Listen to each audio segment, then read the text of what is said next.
Welcome to the Endless Knot. We're coming to the end of the year and the beginning of a new decade. And if you haven't yet, you might be looking for a new calendar to keep track of the days, weeks, and months of the new year. But where do all these calendrical names of months and weekdays come from? Let's find out.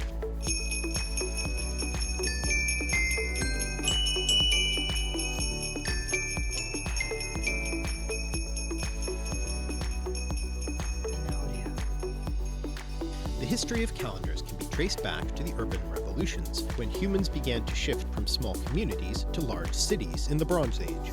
These complex cities led to things like writing, currency, and standardized weights and measures, which allowed for financial transactions and taxation.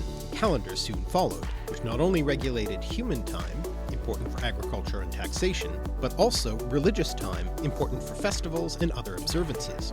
First came the Sumerian lunar solar calendar, which was organized by both the solar and lunar cycles, followed by independent calendar systems developed in other parts of the world, such as the Egyptian solar calendar, early solar calendars in China, and the famously complex Mayan calendar in Mesoamerica, which led to the famous 2012 millenarian phenomenon because of the mistaken belief that the Mayan calendar predicted the end of the world in that year. In fact, it was really just the end of a 5,126-year-long cycle tracked in their calendar, important but not apocalyptic.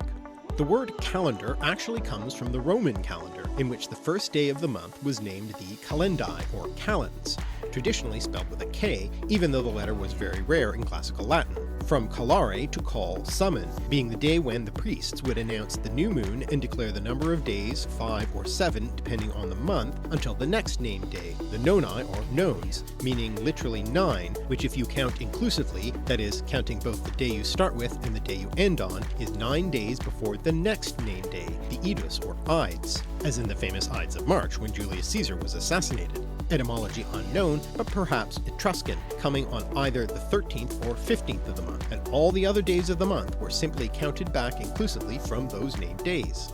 Those named days, by the way, were likely originally there to mark the phases of the moon. For the Romans, the word year was annus, from which we get annual, ultimately from the Proto-Indo-European root at, to go, thus indicating the idea of the period of time gone through. The English word year comes from Old English yar, ultimately from the Proto-Indo-European root yer, meaning year or season, which also came into Greek as hora, season, which eventually found its way into English in the words horoscope and hour, indicating a very different unit of time. The word for month in most languages is usually connected to the word for moon, since a month was originally at least a cycle of the moon.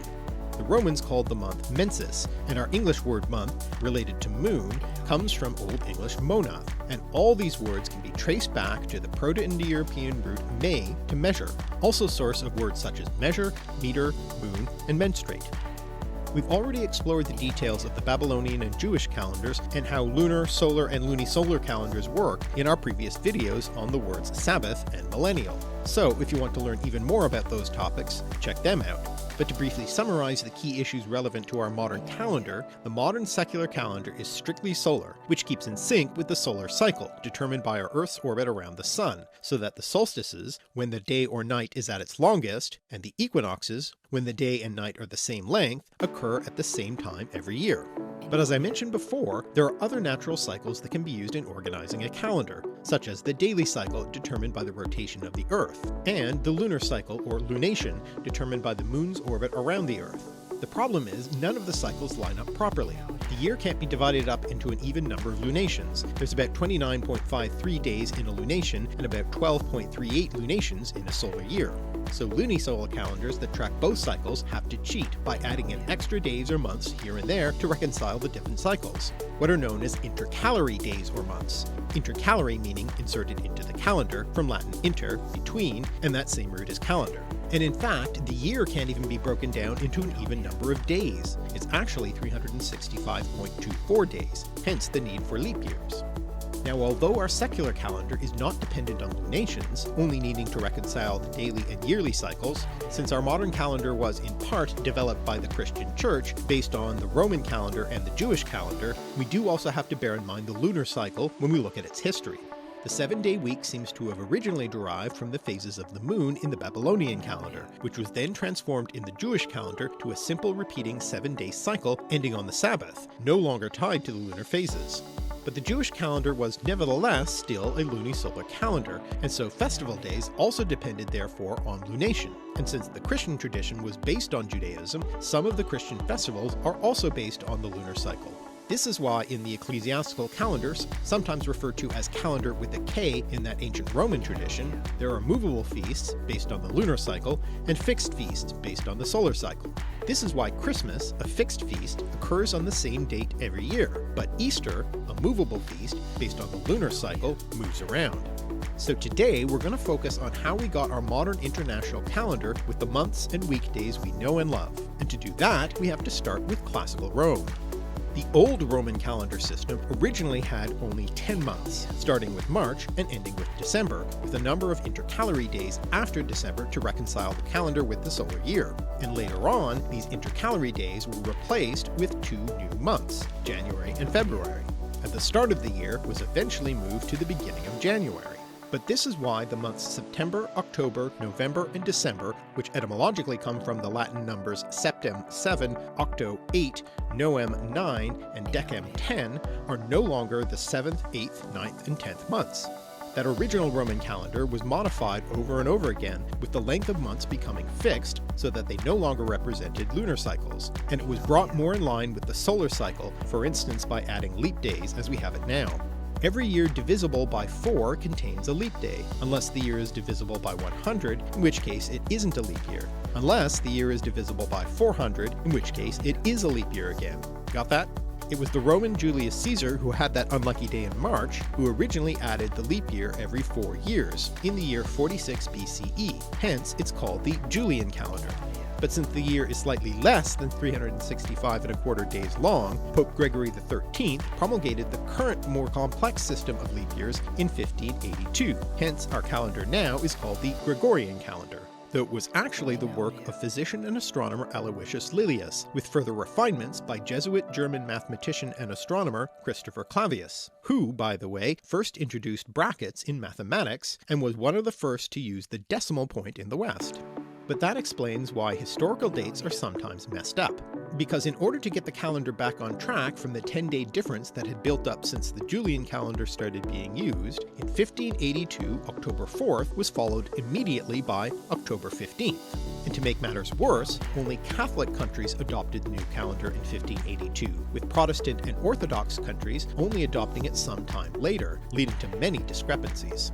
Britain didn't adopt the new calendar until 1752, by which point the slippage had increased to 11 days. So in Britain in 1752, September 2nd was followed by September 14th. And of course many at the time complained about the loss of those 11 days. You can imagine this would be a financial problem, calculating things like interest for insurance. Some Orthodox churches are still a number of days out, which is why Orthodox Christmas is on January 6th, though most traditionally Orthodox countries have switched to the Gregorian calendar for secular purposes, but often only relatively recently, with Russia switching only in 1918 and Greece as late as 1923. The other confusing element about historical dates is the fact that the date of New Year's Day, when the numerical year would tick over, kept switching around. Julius Caesar moved it from March to January 1st, once those new months were created, but under the influence of Christianity, it was often moved to various days of religious importance, such as Christmas, the Annunciation in March, or Easter. But the Gregorian reform moved it back to January 1st, and non-Catholic countries often only switched once they adopted the new calendar. All this is, for instance, why the Russian October Revolution actually took place in November. So, as we've seen, the names September, October, November, and December are simply derived from the Roman numbers, and those are, by the way, cognate with our English numbers, coming from the Proto-Indo-European numbers septem, octo, noon, and decem, respectively.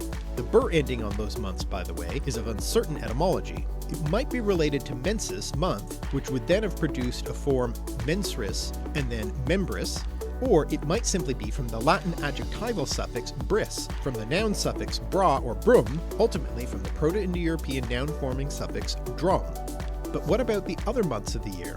Well, let's start with January, or Januarius in Latin, which is named after the two-faced god of doorways, Janus, very appropriate for the newly instituted first month of the year. The name Janus, or actually Janus in Latin, is related to the word janua, door, which gives us English janitor, who was originally a doorkeeper, and comes from the Proto-Indo-European root a, to go, which might lie behind the root yer and would thereby be related to the word year, also appropriate.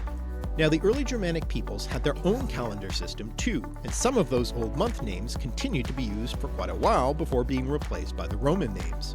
So in Old English, December and January roughly coincided with Jólamånað, or Yule month, in reference to the old pagan festival Yule, now associated with Christmas, and later was divided up into 2 months, Ara Jólamånað, before Yule month for December, and Aftara Jólamånað, after Yule month for January. And you can learn more about the etymology and significance of Yule in our Yule video. You'll love it!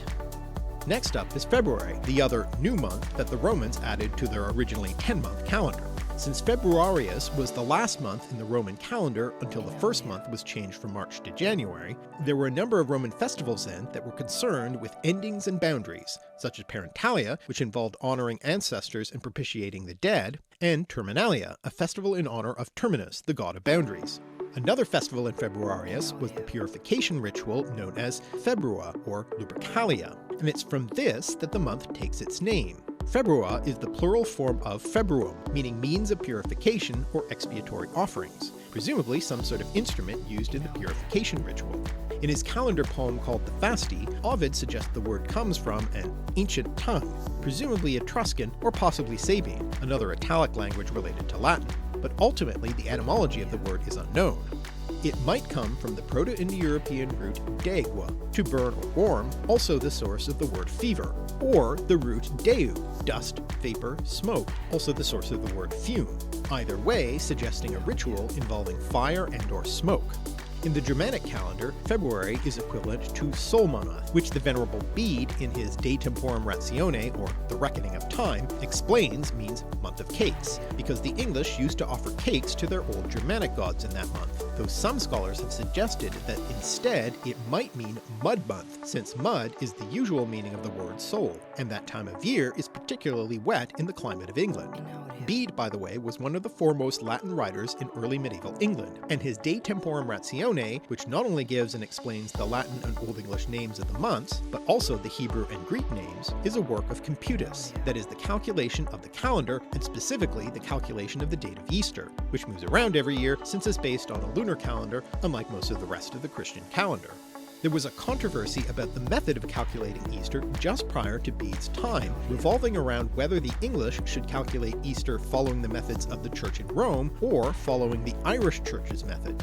Bede was a staunch supporter of the Roman Church, so the climactic moment of Bede's most famous work, Historia Ecclesiastica Gentis Anglorum, or Ecclesiastical History of the English People, was when the Synod of Whitby decided in favor of the Roman method of calculation, as well as the Roman form of tonsure, or monastic haircut, instead of the Irish. The other thing Bede's Historia Ecclesiastica achieved was the popularization of the system of BC and AD years, which we discussed in the Millennial video. As for the calculation of Easter, it was originally tied to the Jewish Passover. The Last Supper of Jesus and his disciples before the crucifixion is presented, at least in some parts of the New Testament, as a Passover Seder. But because Passover moves around so much in relation to the solar Roman calendar, and also because the early Christian church wanted to distance themselves from Judaism, their calculation is instead based on the equinox and the full moon, that is, the Sunday following the full moon which falls on or after the equinox, though even that isn't exactly how the calculation works. Now moving on to March, or Martius in Latin, this month is named after the Roman god of war, Mars, which was appropriate since it was typically the opening of the military campaign season, who is held to be the progenitor of the Roman people, as father of the legendary founders of Rome, Romulus and Remus, and who became associated with the Greek god of war, Ares. This is a process known as syncretism, when one tradition is understood by interpretation and comparison to another tradition. In this case, Romans reinterpreted their native gods by comparison to the Greek gods, reconciling the two traditions. Thus, it is specifically known as Interpretatio Graeca. So, since Mars was understood as a god of war, he was seen as equivalent to the Greek Ares, who had the same role, and thus the Romans borrowed the rich tradition of mythological stories associated with Ares. The word syncretism, by the way, has a surprising etymology, coming from Greek synkretismos, from the prefix syn, with, together, and a debated second element, possibly the name of the island of Crete, because the earliest attested use of Greek synkretismos is to refer to a federation of Cretan communities, though some have also suggested a connection to Greek krasis, mixture. As for the name Mars, its source is uncertain, but it may be connected to the Etruscan god Maris. As for Mars himself, he seems to have originally been a thunder god, not a god of war, and may descend from an old Indo-European god of thunder and oak trees, Perkunos meaning literally oak, also the source of the Germanic god Thor, though the name Perkunos was transferred to Thor's mother, Fjörgyn. The connection between thunder and oak may be that lightning has a tendency to strike the very tall oak trees. As for the name of the month of March in the Germanic calendar, Hrethmonath, this refers to a different god, Hretha, to whom Bede tells us the English sacrificed at this time. We know nothing more about this goddess, but her name seems to mean either victorious or famous, related to Old English Hred, glory in battle or victory, and from the same root as the first element in the names Rudolph, literally famous wolf, and Roger, famous spear. Next is April, or Aprilis in Latin, which marks the beginning of spring, and one traditional etymology reflects this, with Aprilis coming from Latin apparire, to uncover, open, from Proto-Indo-European apo, off, away, and where, to cover, since all the plants open up at this time of year. Ovid mentions this etymology, but also provides a different derivation, that since it is the month of the goddess of love, Venus, with her festival on the calends, the name comes from her Greek equivalent Aphrodite. This could make sense coming through Etruscan apru, a borrowing of the shortened version of her Greek name Aphro. Now the name Aphrodite is itself of uncertain origin, but Ovid goes on to mention the usual Greek understanding of her name, that it comes from Greek aphros, foam, because of the myth of her origin from sea foam produced by Uranus's genitals when his son Cronus cut them off and threw them into the sea. The word aphros in turn might come from the Proto-Indo-European root neb, cloud, also the source of nebula, nimbus, and Neptune, the Roman sea god who became syncretized with Greek Poseidon. The second element of Aphrodite might be related to Greek deato, seemed, appeared, and delos, clear, visible, also the source of the second element in psychedelic, from Proto-Indo-European dieu, to shine, suggesting she might originally have been a dawn goddess. More recent arguments, however, derive Aphrodite's name from a pre-Greek language, as the goddess herself seems to be largely influenced by Eastern cults of the Phoenician Astarte, cognate with Babylonian Ishtar, herself influenced by Sumerian Inanna, so a lot of syncretism going on there. A completely different etymology for the name of the month Aprilis is that it might come from an otherwise unattested form Aperilis, meaning the following, the next, ultimately from that same Proto-Indo-European apo, since it was the second month in the older Roman 10-month calendar. According to Bede, the Germanic name for April is Eostromonath, or Easter month, named after an old Germanic goddess Eostre, who is celebrated in that month. The Germanic name was then borrowed to refer to the Christian festival of Christ's crucifixion and resurrection. Most non-Germanic languages refer to Easter with some form of the Semitic word for Passover, which in Aramaic is Pascha and Hebrew Pesach, literally he passed over, in reference to the story in Exodus in which the Spirit of God passed over the homes of the children of Israel in Egypt while inflicting the 10th plague of death on the Egyptian firstborn. Thus, for instance, the word for Easter in French is Pâques, in Italian Pasqua, and in Spanish Pascua, but in German it's Ostern. As for the goddess Eostre, we don't know very much about her, though the name is attested in the month names of a number of other Germanic languages, as well as in some place names and other fragmentary evidence. Etymologically, it seems to be traceable back to the Proto-Indo-European root aus, to shine, also the source of the word east, and thereby identified as the descendant of a Proto-Indo-European dawn goddess, Hausos, also the source of the Roman goddess Aurora, the Greek goddess Eos, the Vedic goddess Usas, and the Lithuanian goddess Ausrine. Next up is May, or Maius in Latin, named after the Roman earth goddess Maia, who might be related to or have become conflated with the Greek goddess of the same name. The Greek Maya was the daughter of the Titan Atlas and the mother of Hermes, equivalent to Roman Mercury. The Roman Maya is also said to be the wife of the blacksmith god Vulcan, equivalent of the Greek Hephaestus. Maya also became connected with the mystery cult goddess referred to as Bona Dea, meaning good goddess, though her actual name was only known to women, so the Roman male authors didn't know much about her or the rituals associated with her. The Romans saw Maya as a goddess of growth, deriving her name from the comparative adjective maius, maior, larger or greater, from which we get the word major. The Greek word Maya, on the other hand, was an honorific term for older women, perhaps derived from mater, mother. However, both the Greek and Latin names might simply mean she who is great, from the Proto-Indo-European feminine form of magia, from the root meg, which is, in any case, the root that lies behind Latin maius. Bede tells us that the Germanic name for May is Thrimilchemonath, literally 3 milk month, because in that month cows can be milked 3 times a day. June, or Junius in Latin, was the last originally named month in the Old Roman calendar, the rest simply being numbered. Ovid has 3 different goddesses claiming the month as theirs, giving 3 possible etymologies for Junius. In the first, the one that most modern etymologists agree with, the goddess Juno, wife of Jupiter, syncretized with Greek Hera and Zeus, says the month is named after her. The name Juno either comes from that same root dieu, meaning to shine, that we saw in connection to Aphrodite, with the sense sky or heaven, plus enes, burden, from which we get the word onus, thus forming a compound meaning having heavenly authority. Or from the root yeu, vital force, youthful vigor, which also gives us the words youth and young.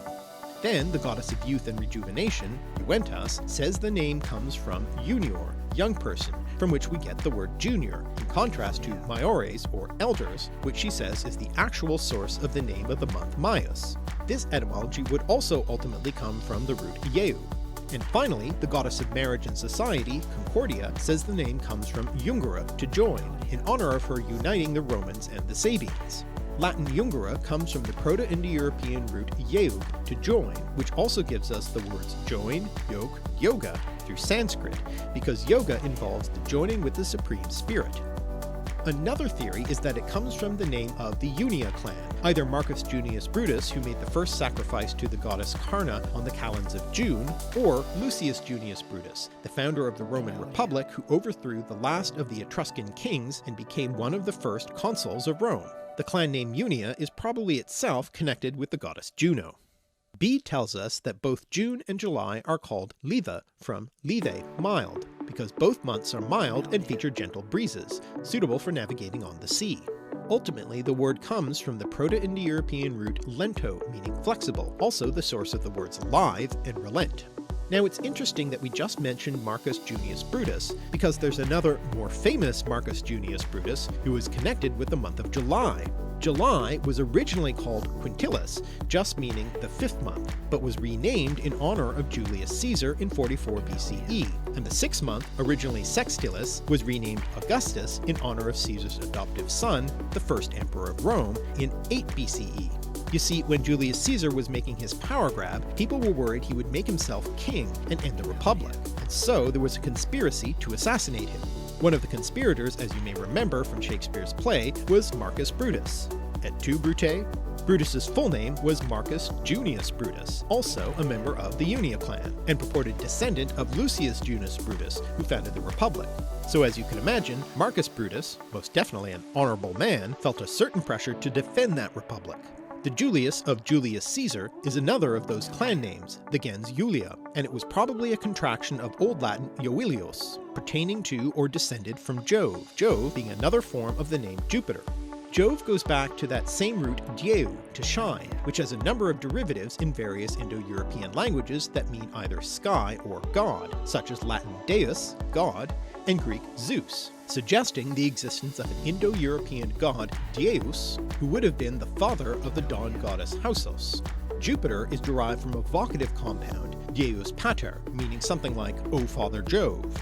Augustus was actually an honorific given to the first emperor, who was born Gaius Octavius Thurinus, meaning august or venerable, and either comes from Latin augere, to increase, from the Proto-Indo-European root aug, to increase, also the source of augment and wax, as in a waxing moon, or might be related to augur, as in augury, fortune-telling through birds, which itself might come from the root aug, or might come from the root awi, bird, also the source of the words aviary and egg.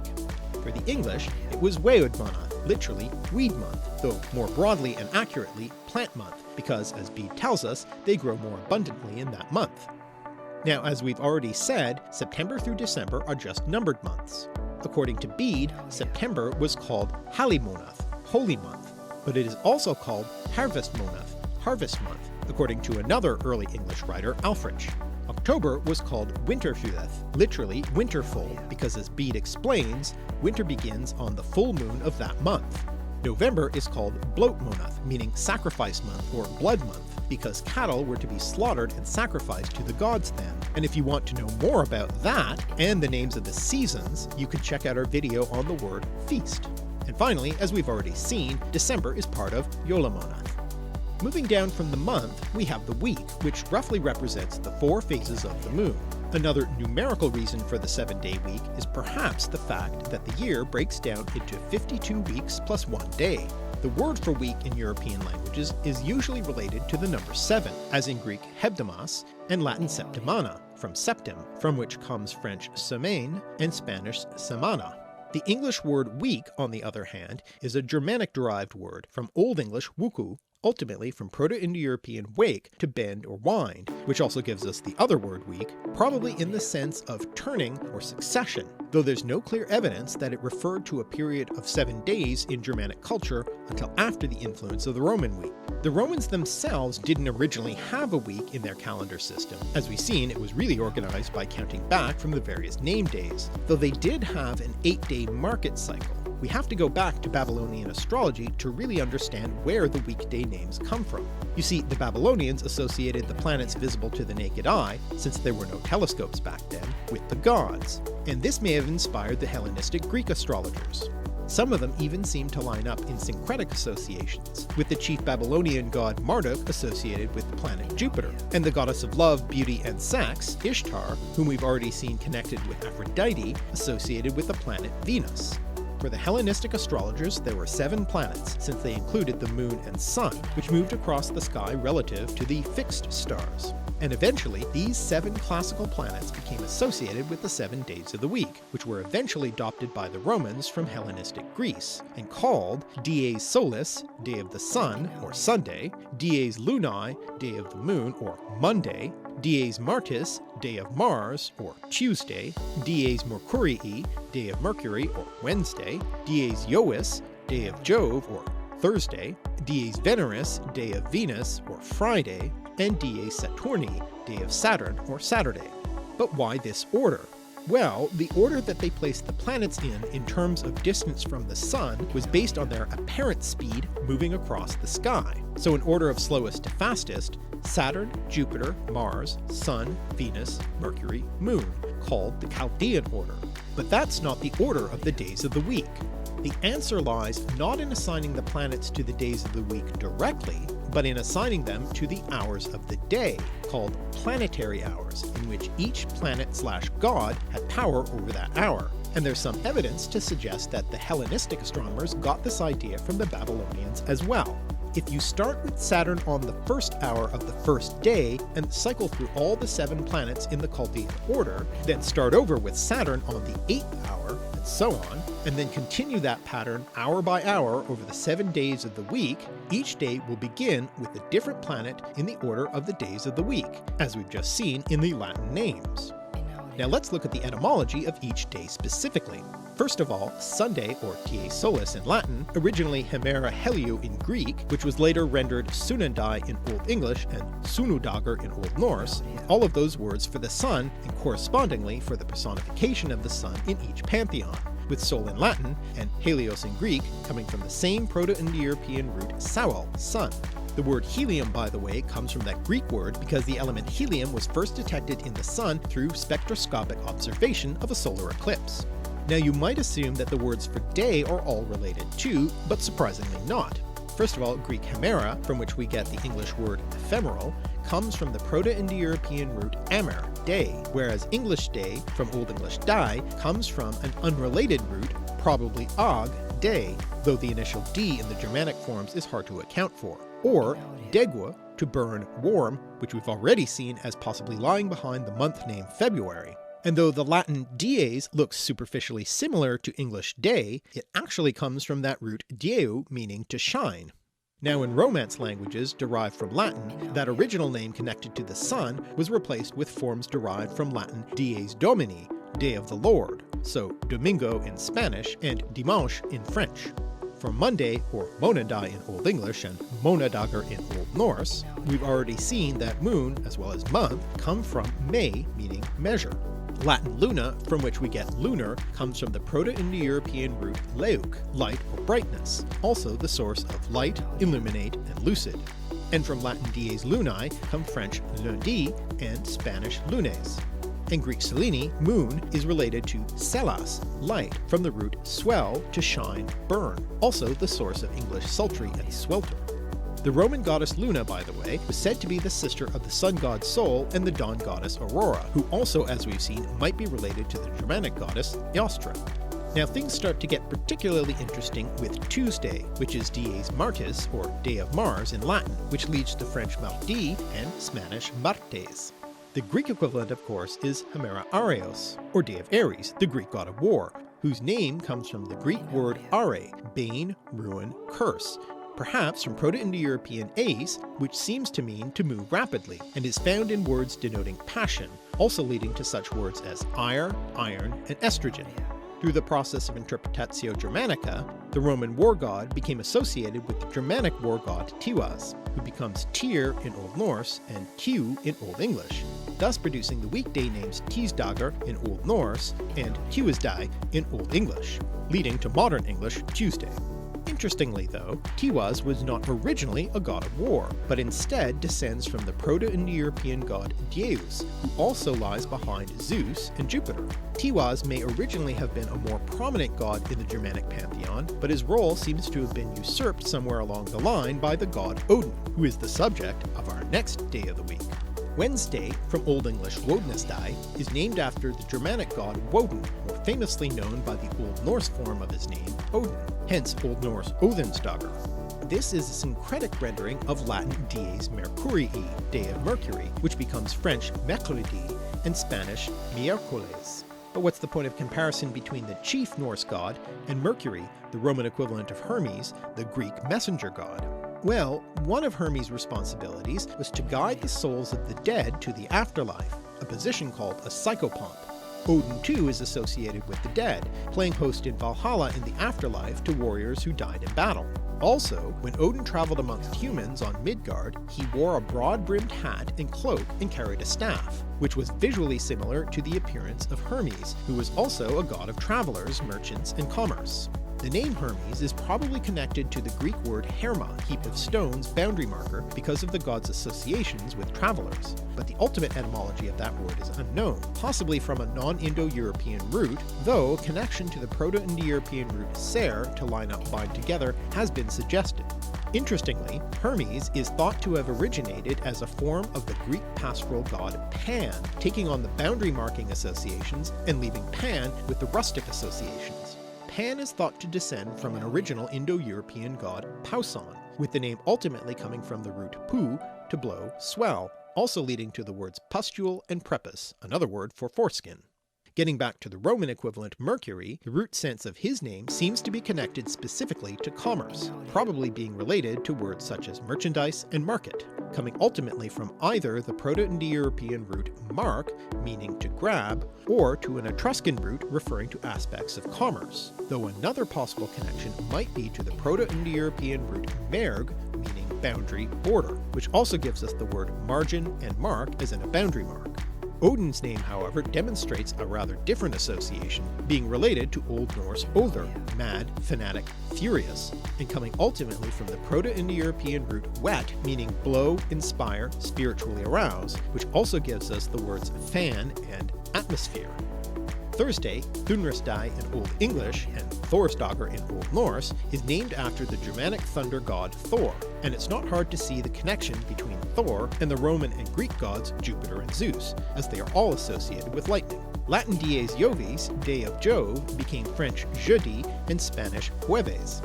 As we've already seen, the names Jove, Jupiter, and Zeus all descend from that Proto-Indo-European sky god Zeus, who in the Germanic pantheon becomes Tiwaz of Tuesday. As for Thor's name, it's simply related to the word thunder, from the Proto-Indo-European root stene to thunder, that also gives us the words tornado, astonish, detonate, and stun. Friday is Dies Veneris, Day of Venus, in Latin, and Hemera Aphrodites, Day of Aphrodite, in Greek, named after the Roman and Greek goddesses of love, becoming Vendredi in French and Viernes in Spanish. We've already looked at the etymology of Aphrodite, and the etymology of the name Venus, from which we get the word venereal, as in venereal disease, is pretty straightforward, coming from the Proto-Indo-European root wen, to desire, strive for, also source of the words win, wish, and venerate, but also of venom, which originally referred to a love potion rather than a poison. However, the Germanic association is somewhat complicated by the fact that there are two distinct but similar goddesses, Frigg and Freya. The goddess who gives her name to Friday, Friadai in Old English and Frjaudagur in Old Norse, Frigg in Old Norse and Freya in Old English, is the wife of Odin, and particularly associated with married love. Her name is similar to, and sometimes confused with, the goddess named Freya, goddess of love and beauty, also connected with fertility. Well, you can see why they might be identified with each other, and it has been suggested that they might originally have referred to the same goddess. Interestingly, the name Freya, only attested in Scandinavian sources, comes from a Proto-Germanic root that means lady, a root that also leads to modern German Frau, ultimately from the Proto-Indo-European root per, meaning forward, whereas Frigg goes back to the Proto-Indo-European root pri, that means to love, also giving us the words friend, free, and afraid, which means literally out of peace. And finally we come to Saturday, which is Dies Saturni, Day of Saturn in Latin. As seems clear from the Old English form Saturnisdae and the modern English Saturday, the English didn't seem to have a close equivalent to the Roman agricultural god Saturn, and just borrowed the name instead. Saturn was associated with the Greek god Kronos, one of the Titans and father of Zeus, and also a god of agriculture.